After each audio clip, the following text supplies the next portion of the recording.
everybody. Welcome to Tuesday's House of Games. Lovely to have you back. Richard Osman is a TV superstar, both on screen and off. Still going down. You've done it. He created the TV quiz show Pointless and unintentionally became the co-host while pitching it to a bunch of BBC bigwigs. And as long-term executive producer of 8 out of 10 Cats Does Countdown, he ended up appearing on the panel too.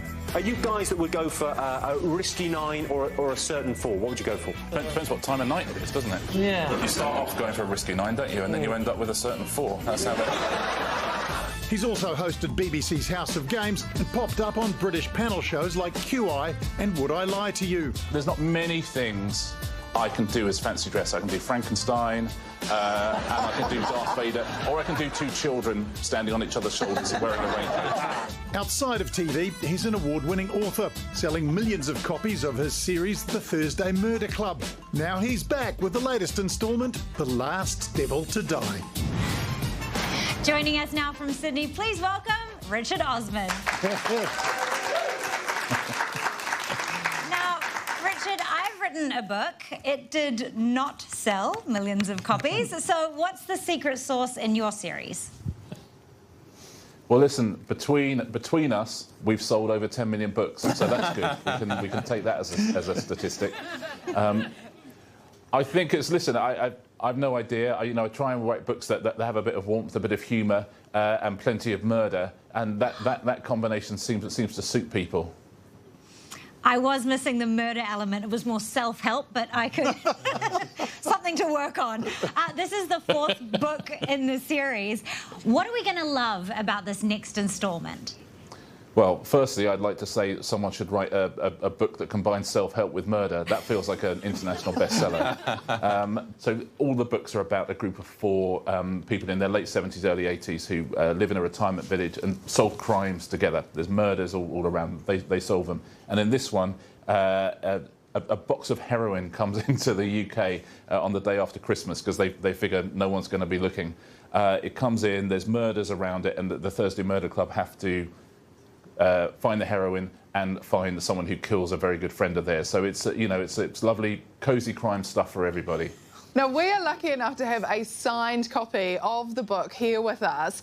I would love to know how many books you had to sign and how sore your hand was by the end of it. Please, it's terrible because if you sell, if you do well in England, you have to sign like 9,000 copies or something. Whoa. But then we were #1 in America, and America's really big, so they said, well, you'll have to sign. Can you sign 25,000 copies? No. And then we were #1 in Australia and New Zealand, and so you have to sign another like 9,000. I think we're up to somewhere around 50,000 if you factor in Japan and Brazil and all of that as well. But listen, as they say in the business, a book signed is a book sold. So I will take the sore wrist. We've recently just found out that our show has been cancelled and it's going to finish forever in about 3 weeks' time. You've done all of the jobs. Which job would you say pays the best and is the easiest for someone who's about to look for a bit of work? Firstly, I think it's outrageous because I'm really enjoying myself. Hopefully, maybe we can do something to turn it around in this interview. Maybe there'll be some bit of gold that we come up with, and they go, "Do you know what? We've been idiots." The best, honestly, the easiest job. I've been a producer, I've been a writer, I've done a bit of everything. The easiest job in the world is being a television presenter. It is so easy. It is literally sitting somewhere and talking until someone tells you to stop talking, and that's all the job is. Yeah, unfortunately they don't want me to do that anymore. So I mean, it feels like you need to read a self-help book. I feel like you and I are going to come to the rescue here, Richard. Hey, Richard, thank you so much. It's been such a pleasure talking to you. It's been an absolute joy. Thanks, everybody. A lovely guy. Hey, sorry to hear about your book, Kim. If it's any consolation, even if you'd been a bestseller, top of the New Zealand book charts, you'd still be broke.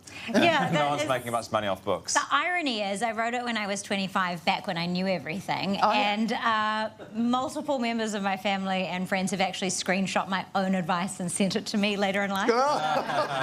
You think you're having a bad day. This is how it feels when you peak too early. So. Well, look, I'm sure Kim's book is very good. I haven't had the joy of reading it yet. I know this is an amazing one. It's the latest instalment in his Thursday Murder Club series. It's called The Last Devil to Die. And this is the signed copy. It's his real signature in there. And we've got it to give away on our Facebook page.